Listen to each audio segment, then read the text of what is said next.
Hello, all my beautiful people in YouTube. Welcome back to my channel. We are going to do the Fat Electrician one more time. This is the most gangster tanker of World War II, Lafayette War Daddy Pool. I'm assuming this is about the Brad Pitt character from Fury. Let's check it out. It should be awesome. Again, like, comment, and subscribe if you haven't already. It's really nice to see you again. And like I said, I really love you guys leaving comments, so please don't hesitate. Let's do this. Before you ask, yes, this is in fact the guy that Brad Pitt's character in the movie Fury is based off of, and yes, the nickname War Daddy was real. Very cool. Today we're talking about the most gangster tank commander in American history, Lafayette Greenpool, his incredible crew, and their infamous M4A176W Sherman tank, known by its moniker painted across the side, In the Mood. This video is brought to you by War Thunder, the best and most realistic vehicle combat video game that has ever been made. This game has over 2,500 tanks, planes, helicopters, boats, and ships. Seriously, pretty much every vehicle that's been used in armed conflict from the 1920s until modern times is in this game. My favorite part about this game is the history, Easter eggs, and how realistic it is. For example, since we're talking about Lafayette Greenpool, we can actually go in, pick his exact tank, the M4A176, and then we can customize it to put In the Mood on the side of it, just like he had on his tank. And then you can hop over to X-ray mode and see how much work they actually put into this game, making X-ray versions of every single vehicle, showing the crew and the different components of all of it. And then they use this X-ray mode in gameplay, so when you shoot at an enemy tank, you're not just shooting at the tank until it blows up. You can shoot the enemy tank and disable the tracks. You could take out the engine, you could kill a single member of the crew, or you could take out the entire crew. And the best part about all of this, it's free on PC, PlayStation, and Xbox.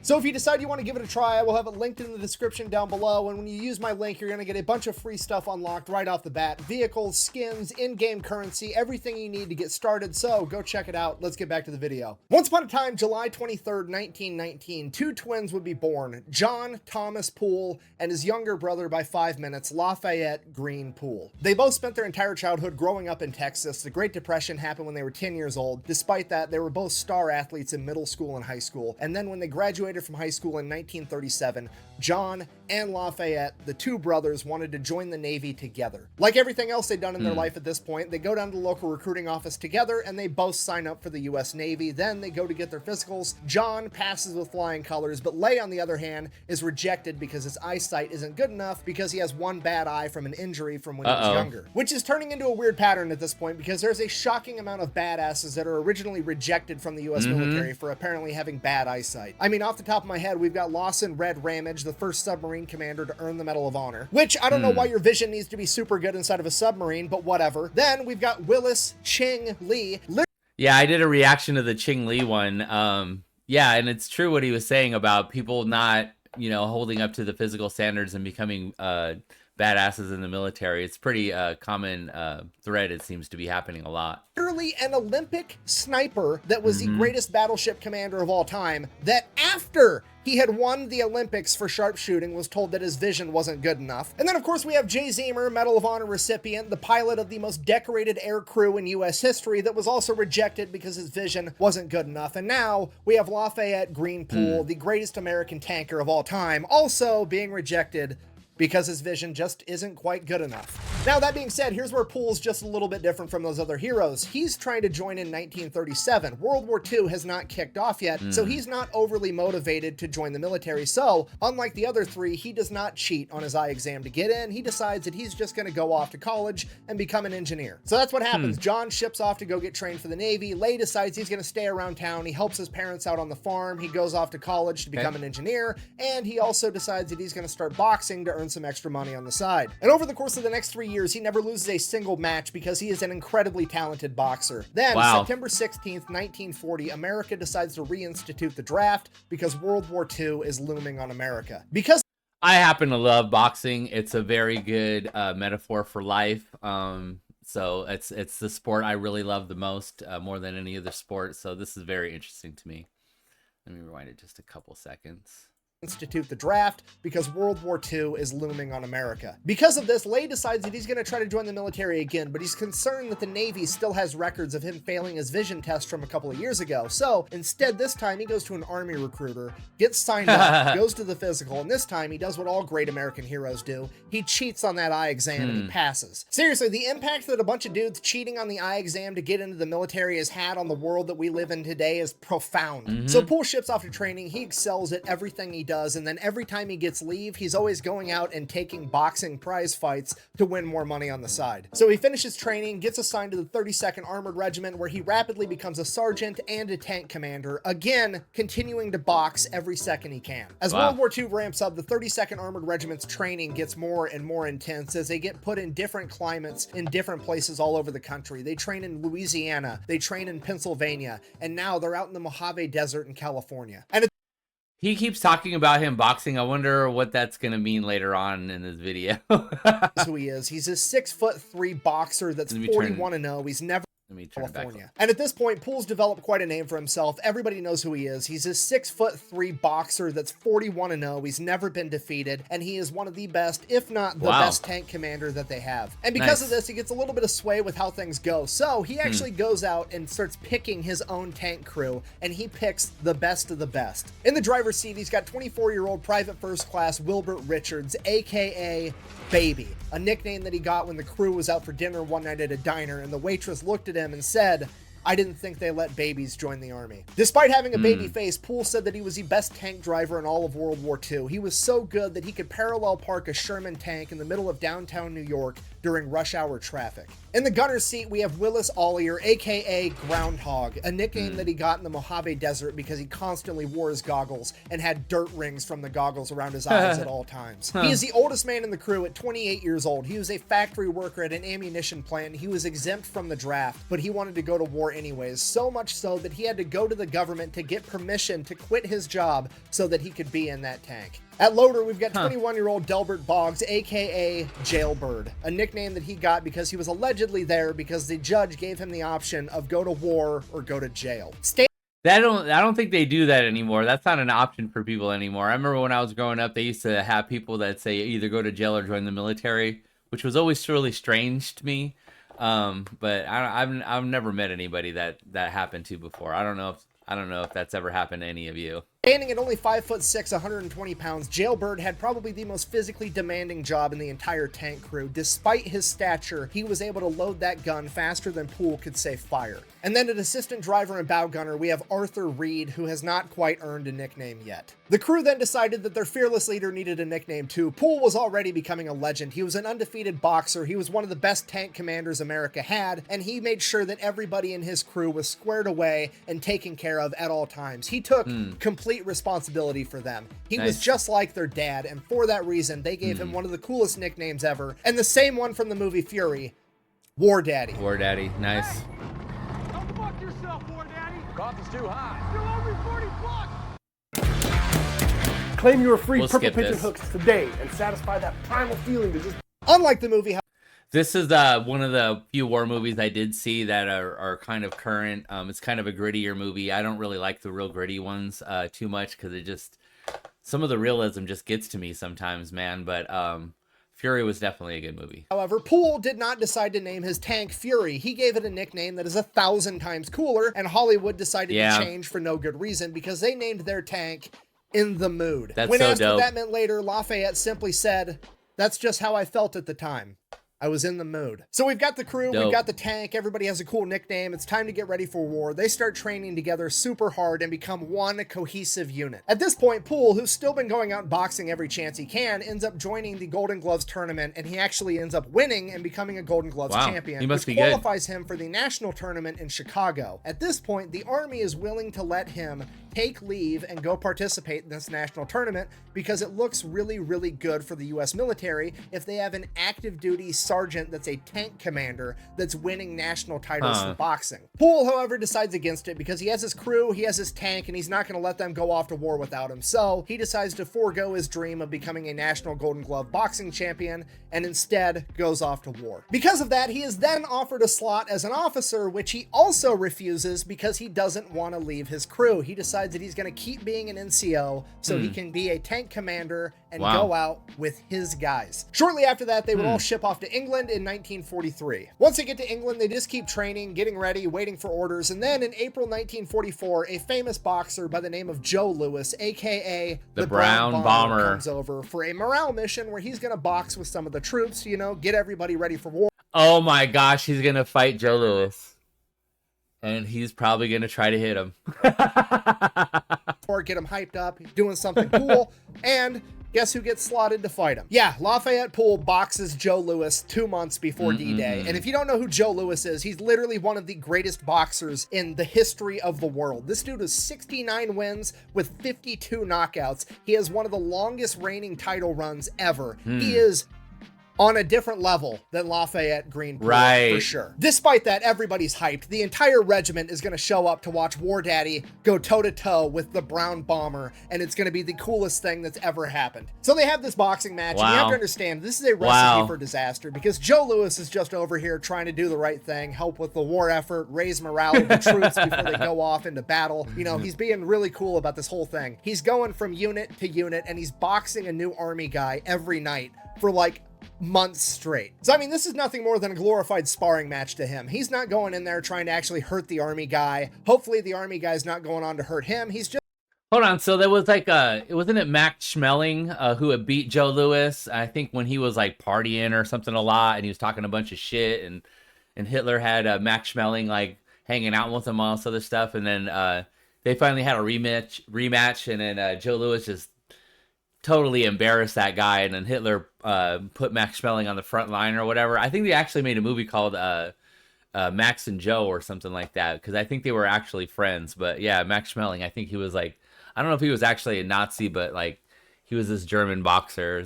I don't know. Just going out there to put on a show. Poole, on the other hand, remember, just gave up his dream for a national title in boxing so that he could go to war, and now the world heavyweight champion is there and he gets to box him. So in the back of his mind, there's got to be a part of him that's just like, I mean, maybe I could take this guy. So Poole goes in there obviously wanting a real fight, and that's exactly what he got. The match starts, Joe Louis goes in there, he's dancing around, he's pulling his punches, he's putting on a show, he's being super nice to Poole, and then the first chance Poole got, he threw a hard punch and just cracked Joe Louis. Allegedly stumbled him a little bit, and then Joe Louis tied up with Poole and with... I saw this coming a mile away, man. I mean, you could see this freaking happening. This is the way fighters are.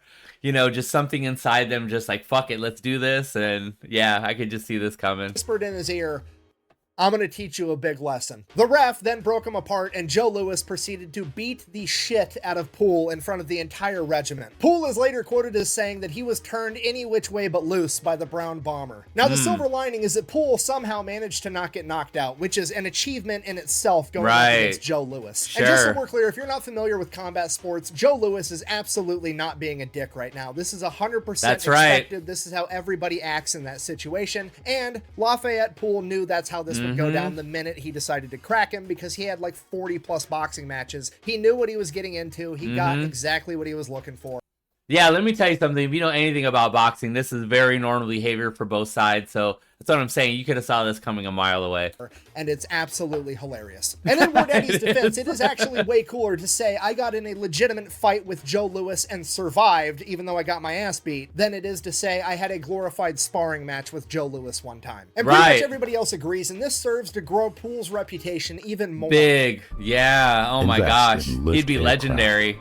The company with $5 million.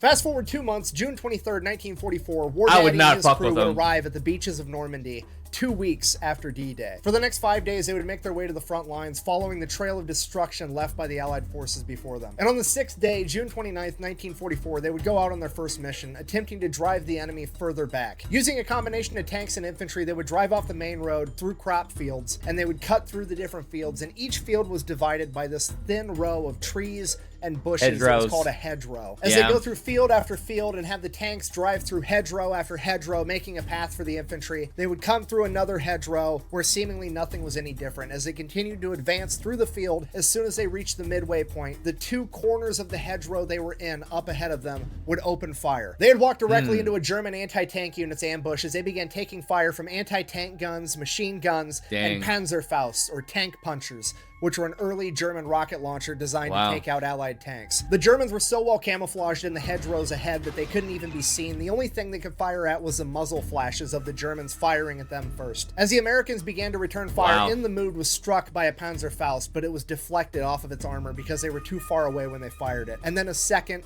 and then a third, and then a fourth. In the Mood had been hit with 4 tank fists and survived all of them. The American tanks, including In the Mood, attempted to drive forward to push through the ambush, but as they closed the distance between them and the German anti-tank unit, they came into the effective range of the tank punchers. In the Mood and 17 other M4s would be hit and knocked out. As Poole ordered his crew to bail out, he would come to the realization that his bow gunner and assistant driver, Arthur Reed, had been killed in action on impact. Oh, no. With so many tanks knocked out, the entire unit was forced to retreat, and in a matter of minutes, Poole's entire battalion had lost 25% of its men, 177 soldiers, and 18 tanks. Jeez, so Poole's unit falls back to the rear, and they begin consolidating, figuring out how many people died, how many tanks they lost, refitting, getting reinforcements, getting everything done. And Poole receives word that his tank, while it was knocked out, is salvageable, and it's going to be up and running in a couple of weeks. At this point, most tank crews would be like, cool, I'll take a couple of weeks off hanging out back here, not getting ambushed. But War Daddy and his crew are absolutely furious that their friend was just killed, and they want to get back in the fight now, not in 2 weeks. So, this is very much like the beginning of Fury. I remember like they just replaced him with this that young kid. That's where the kind of the movie picked up. So this must be what the story's about. Poole demands a new tank, and his chain of command, seeing that their golden boy wanted a new tank, turns and says, here you go, and they give him their very first version of the new Sherman M4, the M4A176W, with an even bigger gun that's more capable of going toe-to-toe with German tanks. Nice. They are then immediately given a replacement bow gunner and assistant driver by the name of Bert Close, a 19-year-old kid that looks like he just got out of a high school classroom. And for that reason, he is immediately given the nickname Schoolboy as they paint In the Mood 2 down the side of their new tank and go back into the fight. Poole said he learned more in that first 3 minutes of combat than he did in the 3 years of training prior to that. He took note of how the Germans put their main anti-tank guns in the corners of the hedgerows to triangulate fire at the middle of the field, and they waited until they got into the middle of the field before opening fire so they couldn't retreat back into the hedgerows easily. For that reason, every time they cut through a hedgerow, they would immediately use the main gun and fire on each corner ahead of them, and then rake everything in between with machine gun fire, attempting to ambush the enemy first. And this extremely slow, painstaking form of combat went on for the first month. Just field after field, ambush after ambush, fight after fight. Look at all those hedgerows. It took them a month to go 5 miles further into enemy territory. Wow. And this wasn't just Poole's unit. This was the entire military fighting tooth and nail for every inch of land that they got. Jeez. Because of this, General Omar Bradley decided to launch Operation Cobra on July 25th. The plan was to bomb the enemy first, and then bomb the enemy again and again and again, and then roll in with tanks and take care of whatever's left. On July 26, 1944, kind of blitzkrieg the shit out of them, right? Operation Cobra will reach its apex when 3,300 Allied bombers dropped 14,000 tons of bombs in the span of 3 hours. Just for the record, so we're all clear, 14,000 tons is over 30 million pounds in 3 hours. With all the bombings breaking down the enemy line, the combat pace really picked up as In the Mood started traveling miles a day instead of miles a month. During that time, In the Mood 2 would come toe-to-toe with its first German Panther tank, and it would take it out in a single shot with its new and improved 76mm cannon. From that moment on, War Daddy, his crew, and In the Mood 2 led point on pretty much every single mission his unit ran, and he was driving the enemy back as fast as humanly possible. In the following days, it became pretty apparent to pretty much everybody that War Daddy and In the Mood 2 were in fact the main characters of this story, as he began sitting up higher and higher in his commander's position on the tank. Pretty soon, the other tankers began to describe it as he was sitting so high up on the tank that it looked like he was riding it like a bull, showing off his cowboy boots. Over the next several weeks, they put so many miles on In the Mood 2 and drove through so many hedgerows that they wore out the engine and it needed to be replaced. And at this point, Poole, being who he is like, I'm not waiting for that thing to get fixed, just give me another tank so I can keep fighting. And the chain of command is like, actually, that's perfect, because now your original tank is fixed, so you can just have that one back. Oh, no. No! God! No, his friend died in it, and it's got a shittier gun. No.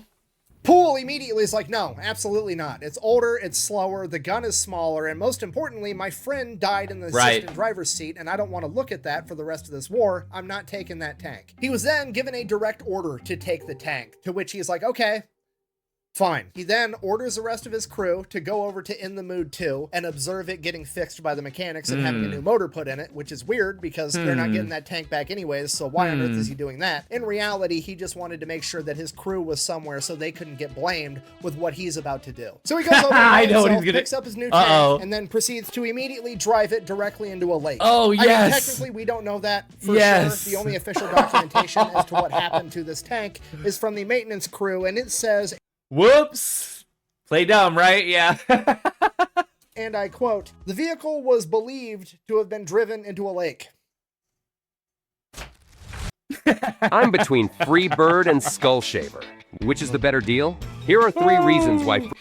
And at this point, the chain of command is just like, okay, well, I mean, let's hold on. This is the golden boy. I don't want to get rid of him. Hear me out. He did just save a tank the other day that we were going to lose. He ran in front of a bunch of machine gun fire and got that tank back. So now that he threw this tank away, it's basically a net zero. I think we should just let it slide. Go ahead, give him a new M4A176W again, and we'll get him back on the front lines. And that's it. That's the whole story. They give him a new tank, and he goes back and fighting. Okay? Do you understand how incredibly gangster that is? This is an entire another level of plot armor, okay? Going toe-to-toe with the enemy and, like, doing some crazy stuff and surviving, that's one level. Going toe-to-toe with Uncle Sam about his money is a completely another level of plot armor that most people can't even fathom. For example, when you go to get out of the military, they make you turn in every piece of equipment they ever gave you. They do. Okay, they're gonna pull out a sheet of paper that's this long with a list of all of it. They and do. It's gonna be the most ridiculous stuff on the planet. They're gonna be like, yeah, we gave you a marker tube type in 2003. What the fuck is a marker tube type? Oh, a Sharpie. You gave me a Sharpie in 2003? That's exactly how the descriptions sound like, too. It's just like, it's this ridiculous long description for the simplest shit. And they overcharge for everything. Okay, I'll just pay for it. How much does the government pay for Sharpies? $79.95 is what oh, you yeah, pay for right. Sharpies around here. And then you have to pay the government $79.95 for a Sharpie that you lost 20 years ago. Otherwise, they negatively impact your credit score. The rest of us mere mortals are over here getting harassed by the U.S. military because we lost a canteen cup at some point. Meanwhile, War Daddy's over here waterboarding an entire tank and just walking away like nothing happened and nobody cares. This is an unprecedented level of plot armor. So that's August 16th. He gets his new tank In the Mood 3. August 17th, the very next day, they come into a humongous battle. They catch up with an entire German armored unit that has 12 Panther tanks. Luckily, the Allied forces at this point in time have air superiority, so they radio in for some planes, and they come in and they bomb the entire Panther unit. Then, after the planes drop a bunch of bombs all over them, then all of the American Sherman tanks start to advance. And then a couple minutes later, another group of American planes come. They were either P-38s or P-47s, depending on which source you want to read. Doesn't really matter. Either way, American planes come, and then they proceeded to bomb everybody, the American tanks included. And during this bombing run, In the Mood 3, friendly fire is a lot more common than the military likes to admit, unfortunately. And the tank next to it would both be hit. Luckily, nobody in War Daddy's crew would be hurt. However, both of the tanks were knocked out. At which point, the battalion commander orders everybody to fall back because things have just went catastrophically wrong. Poole orders his men to all bail out and run back. Baby the driver and Jailbird the loader, both cool, dope. They hop out of the tank, they run back. It is now Poole and Schoolboy left inside this tank. The other tank right next to In the Mood 3 also bails out and they all run off. However, one of those crew members is hurt and they're laying on the ground. War Daddy sees this, hops out of his tank, runs over to try to save this guy, drawing all the machine gun fire from the German side on In the Mood 3. War Daddy ends up making it over to this other tanker and helping to save him. However, Burt Close, Schoolboy, is now pinned down underneath In the Mood 3, so he just digs in and buries himself underneath the tank, hoping that he's not hit by enemy machine gun fire or an American plane. So that's all he does. He just lays underneath the tank and kind of buries himself in the dirt, and he waits, listening to the machine gun fire bounce off his tank as he hears American bombs exploding in the background, and he just waits And 10 minutes go by, and suddenly somebody runs and dives under the tank, and it scares the shit out of Bert Close. And he looks over. It's an American, so he kind of relaxes for a second, but that dude doesn't see Bert yet. And Bert Close, schoolboy, recognizes this guy. It was his friend from basic training that he hadn't seen in like 2 years. And Close remembers on the first day of basic training, this guy got asked a question by the drill instructor, and he told the drill instructor, "I don't know." And from that point on, throughout the rest of their training, that particular drill instructor would always tell this guy, "What do you know?" Bearing that in mind, Schoolboy asks the guy, "Hey, what the hell happened?" And that guy responds, "I have no idea." To which Schoolboy responds the same thing the drill instructor would have responded, "What do you know?" What do you know? And that guy whipped his head around, recognizing the voice of his friend, and they were reunited after like 2 years not seeing each other, not knowing if they were alive. They've just ran into each other in the most unfortunate circumstance on the planet. Let me tell you, some weird coincidences have happened to me a lot in the military, now that I really think about it. Let me know if you've had any weird coincidences happen to you. But yeah, this is kind of strange to meet your friend underneath the tank during an enemy fire. Wow. Planet, and then they just hung out for the next hour in the middle of this firefight, catching up. Crazy. Because there's literally nothing else they could do, and it's the most army thing I've ever heard. Yeah. Ever. So while Close is catching up with his buddy, War Daddy makes his way back to safety. He carries that injured tanker with him, and then he realizes that he's missing Bert Close, Schoolboy, and he was not about to lose another assistant driver and bow gunner, and he is ready to run back into hell to go get him too. He is then physically restrained and given a direct order to not. So like an hour goes by, Schoolboy and his buddy are just chilling underneath the remnants of In the Mood 3, waiting for the bombs to clear up. Finally, the German armor unit's forced to retreat. They get the all cleared, the planes aren't going to be coming anymore, and then they just kind of get out from underneath the tank and walk back, and everything's okay. So now the next problem is that In the Mood 3 is gone. They no longer have a tank. Well, by that time, they had already replaced the motor in the Mood 2, and they were ready to hop back in. Oh, nice. Do not take apple cider vinegar before you see this. Vinegar works to help you slim down in 3. So the next day, August 18th through August 26th, War Daddy and the crew of In the Mood 2 go ham. They spearhead every single mission, driving further and further into enemy territory, wrecking absolutely anybody that gets in their way. Poole and In the Mood 3 are leading the entire 3rd Armored Division deeper and deeper into enemy territory, and during this point of the war, the 3rd Armored Division earns the nickname the Spearhead Division because they are leading the rest of the military into the fight because they are advancing so rapidly. It is literally the largest unhealthcare system in the world being spearheaded by War Daddy and his crew of In the Mood 2. They're pushing so hard, so fast into enemy territory that they start getting direct orders from the battalion commander to slow down and let everybody else catch up. Nice. There's accounts of In the Mood 2 taking out entire infantry companies by themselves, 250 men in a single day. And somehow, presumably divine plot armor, despite the fact that they are the first and sometimes the only one into a fight, they go completely untouched every single time. Then, August 27th, they come across a major set of train tracks, at which point they're all like, "I got an idea. Let's line the tanks up and wait." And that's what they did. And they waited. And they waited. And like 8 hours later, here comes a German train full of all types of cargo and equipment and tanks and rolling down the tracks. And a bunch of Sherman tanks just open fire, turning the entire thing into a shooting gallery, destroying absolutely everything on this train. At which point, Poole is like, "Cool. Now that I know which direction the trains are headed, I'm going to go get the next one." And he takes off heading the opposite direction that the train is going to be coming. So he's going to catch this train before anybody else. And sure enough, like an hour later, here comes another train headed in the exact same direction. It is now In the Mood 2 and this train going head to head as In the Mood 2 starts firing 76mm rounds into the engine of the locomotive. After 2 shots, it completely destroys the locomotive engine as the rest of the train glides to a halt. As they pull around and the rest of the train comes into view, there are 4 German Tiger II tanks on this train. They haven't even ran into one of these in combat yet, and there's 4 of them sitting dead on this train, but the Germans are running to get in the tanks to use them as artillery and get the guns aimed at In the Mood 2. And one of those German guns will absolutely destroy In the Mood 2, probably with a single hit. At this point, Schoolboy starts using his 30 cal machine gun, and War Daddy starts using the 50 cal up top to shoot at these German Tiger tanks, not because it's actually going to hurt the tanks, but because all the machine machine gun fire is keeping the Germans from getting inside of them. Oh, okay, yeah. And while that's going on, Groundhog is opening fire on the tanks with the 76mm over and over, finally being able to break through the Tiger tank's armor, destroying all 4 of the tanks as they continue to destroy everything else on this train. For the next half hour, it is a complete shooting gallery. He's in the mood too, wreaks havoc on this now defenseless train. At some point, the rest of the tanks catch up and they chip into, but the majority of the credit ends up going to In the Mood too. When the smoke clears, they make sure all the Germans are gone, and then they go in and see what else, if there's any cargo that's salvageable, hoping for, like, I don't know, German chocolate or food, or most importantly, booze. And they go in and they start looking at all the cargo, and it's an entire train, besides the tanks and a couple armored cars that were on there. All the cargo is just like French lingerie and fancy perfumes and a bunch of woman stuff. Basically, they figured the Germans were just loading up trains full of anything they could find of value inside of France and trying to ship it back by rail to Germany. Oh, so it's French shit. So I guess that's all that's the shit the most valuable shit they can find in France right now. To extract as much value as possible as they were being forced to retreat. Now, here's the silver lining. Somebody had the brilliant idea of like, hey, it's not food and it's not beer, but hear me out.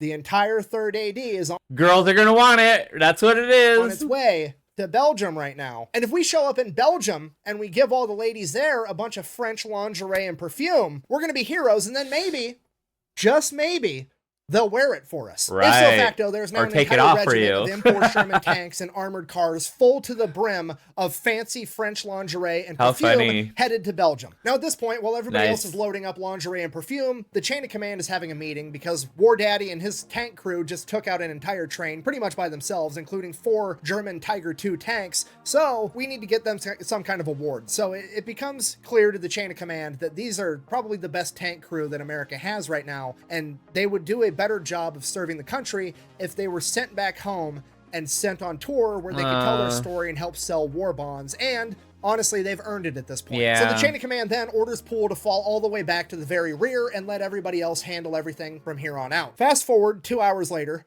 whoever's spearheading the formation now comes up to this bridge, and this bridge is the only way across this river, and it's being guarded by 3 German Panthers, and leadership has no idea how to cross this bridge. So leadership has another meeting, and they're like, fuck, I guess let's get War Daddy back up here. We need the main character. Bring him up. So, thanks, War Daddy.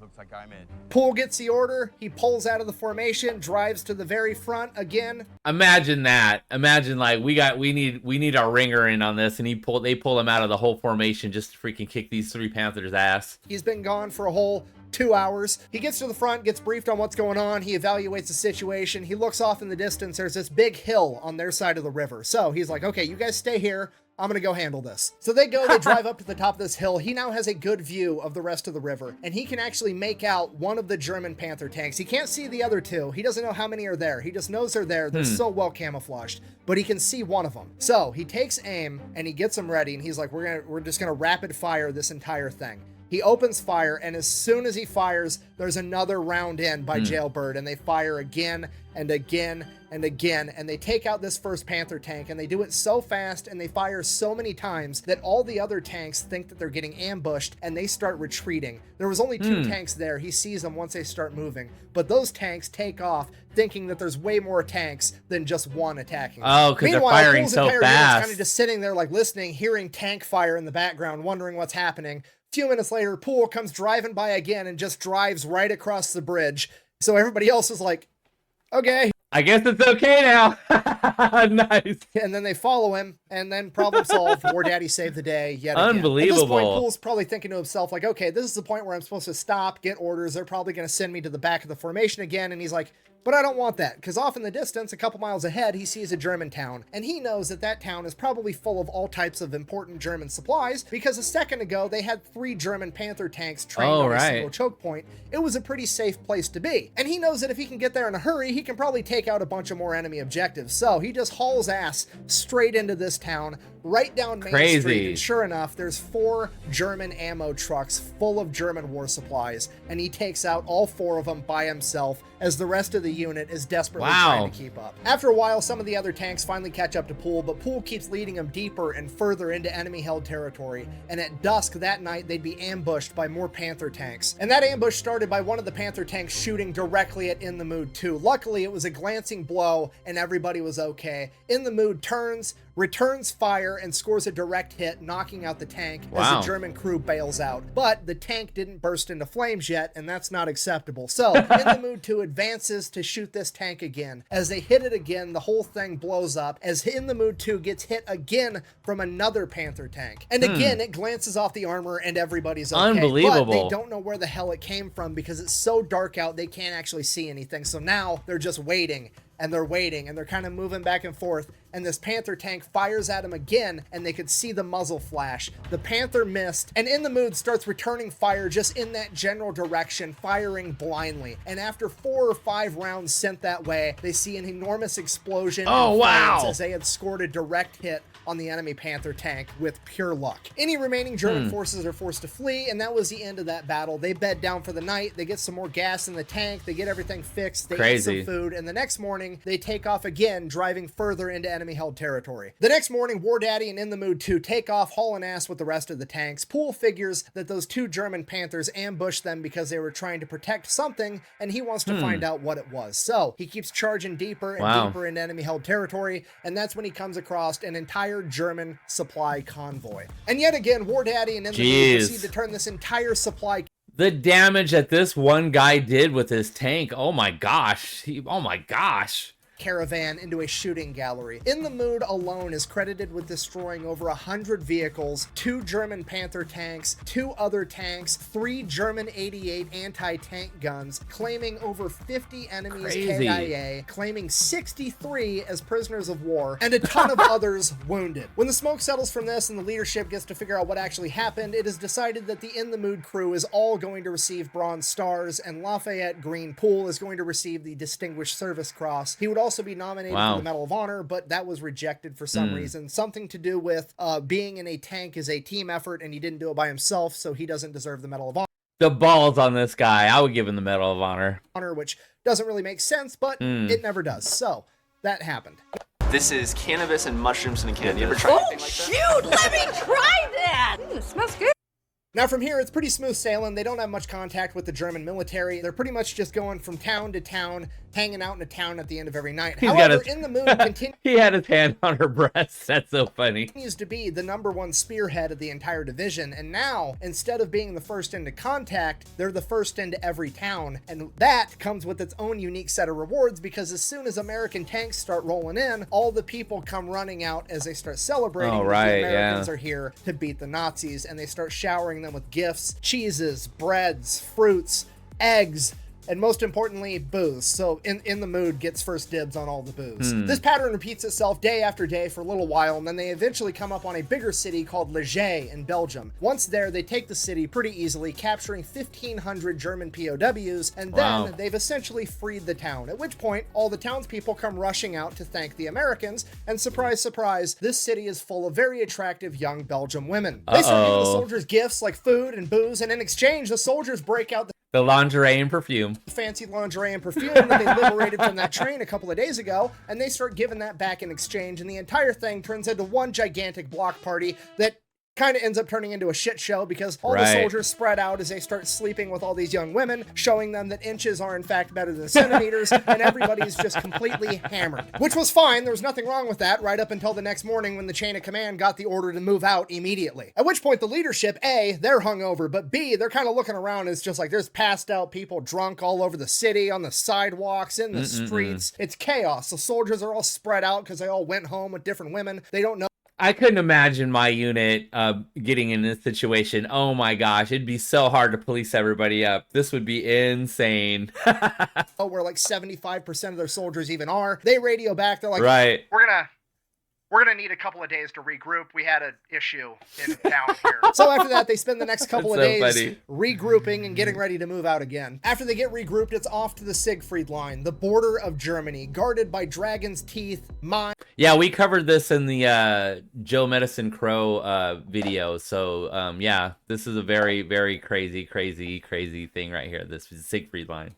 Machine gun positions and barbed wire. They have to finally make their last push and break into Germany. On their way to the Siegfried Line, Poole is informed that him and his crew are not going to be allowed to spearhead this mission either, and they are to remain in the rear because him and his crew are still going to get sent home early so that they can sell war bonds and be heroes. Poole is also informed that they are going to be taking away his loader. Del Boggs, Jailbird, is going to be sent all the way to the rear, where he is going to have to undergo a vision and hearing exam for the next 2 weeks, pretty much the entire duration of the rest of their time in theater before they get sent back home. And the actual reason for this was because his brother had passed away in combat 2 weeks prior, and he was the last remaining son in his family, and the commander did not want to have to tell that man's family that he died in combat 2 weeks before he was supposed to come home. So he was going to be sent all the way to the rear, where he was going to stay until he could get sent back to America. Bearing all this in mind, Poole agrees, and he is going to remain in the rear of the formation, and he's not going to be doing anything crazy. He is then assigned a brand new, fresh out of basic training, Private First Class Kenneth King to be the replacement loader for Jailbird, the best M4 loader in all of World War II. Somehow a German tank snuck past the American line and managed to ambush Poole's section, and the first tank they managed to shoot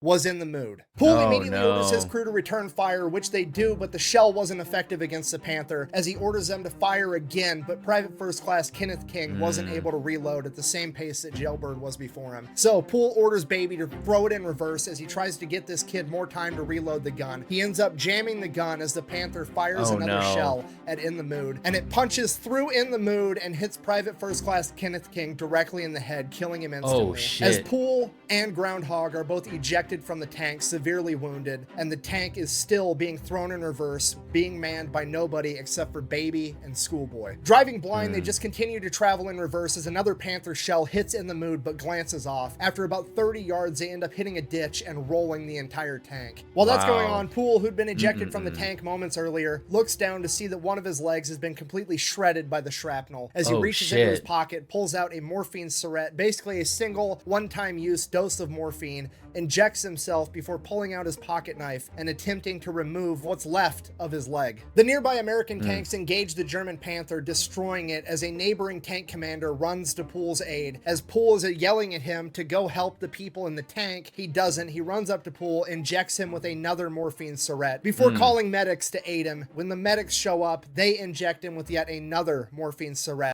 Listen, you don't do that until someone's about to die, man. Like, you can't give them too much morphine. Holy shit.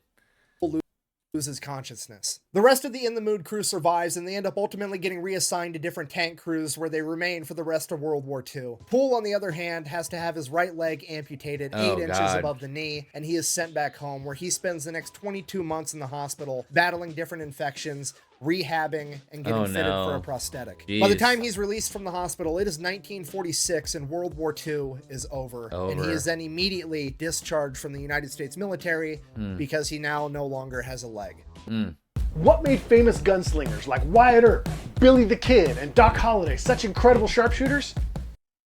Lafayette Green Poole, aka War Daddy, and his tank crew of In the Mood were in combat together for 81 days in World War II. Wow. And in that 81 days, they are credited with taking out 1,000 German soldiers, capturing 250 more, destroying 275 armored vehicles, and 12 German tanks. That's unbelievable. And to think that he was almost done when this happened to him, this is crazy. For this, Poole had been nominated for the Medal of Honor twice. The first time the paperwork had apparently been lost, and the second time he was just flat out rejected. He was, however, awarded the Distinguished Service Cross, the Legion of Merit, a Purple Heart, the French Croix de Guerre, and the Belgian Fourrière. After being released from the military, he went back home to Texas, where him and his wife started having kids, and he worked as a mechanic at a gas station for a number of years. And then, after a few years, the United States military came out with a special program where they would let people rejoin the military if they had special or desired talents, regardless of their physical disabilities, and Poole fit that bill. He was brought back into the military to serve as an advisor and to help train the next generation of tankers. He would do that from 1948 until retiring in 1960 Normandy as a warrant officer 4. He then decides that his next life adventure is going to be a preacher, which he does for a number of years, which honestly makes sense because the dude is super good at putting people in touch with God. So he does that for a little while, and then he gets bored with that, and he decides that he wants to give back and help the community, so he decides that he's going to be a teacher. He goes and he becomes a middle school shop teacher. Oh, wow. And on the first day of any kid's shop class, he would always lecture them on the importance of safety and how dangerous power tools could be, right before drilling a hole directly into his wooden fake prosthetic leg. but the kids didn't know that at the That's time. funny. After that, he finally does truly retire, and in his retirement, he forms a relationship with the armored units out of Fort Hood. They bring him out there, they let him drive in an M1 Abrams tank for the first time. He's blown away at how much better they are than the tanks that he drove during World War II. They also have him as the guest of honor at all their military events where he commonly gets to speak and he gets to know all the guys. And then in 1990, they're sent off to fight in Desert Storm. If you don't know, Desert Storm is considered to be the last great tank battles the world has ever seen. The last time that tanks were going toe-to-toe with one another on the battlefield. And the entire time that his guys were out there, Lafayette Poole was back home, glued to the news, watching it every single moment of it. Let me tell you something. When Desert Storm was happening, well, especially like in 2001 when we had to invade Iraq, but Desert Storm was one of the first ones. I mean, you could see all the footage from all that stuff. It was crazy. It was crazy to see, especially because I was in it. Oh my God. Every single day. And as Desert Storm, and by extension tank versus tank warfare, would come to a close, so would Lafayette Poole. His health began to decline and he would pass away at the age of 71 on May 30th, 1991, the very same day that he received word that his armored unit out of Fort Hood had made their way to Germany safely on their way back home to America because Desert Storm was over, bringing a close not only to tank warfare as the world knew it, but the life of one of the greatest men to ever do it. So, in conclusion, if this has taught us anything, never underestimate what you can accomplish by cheating on your next eye exam. Thank you for watching. Best way to support the channel is to buy some merch over at thefatelectrician.com. And don't forget to go check out War Thunder, where you can play as In the Mood yourself. Quack bang, out.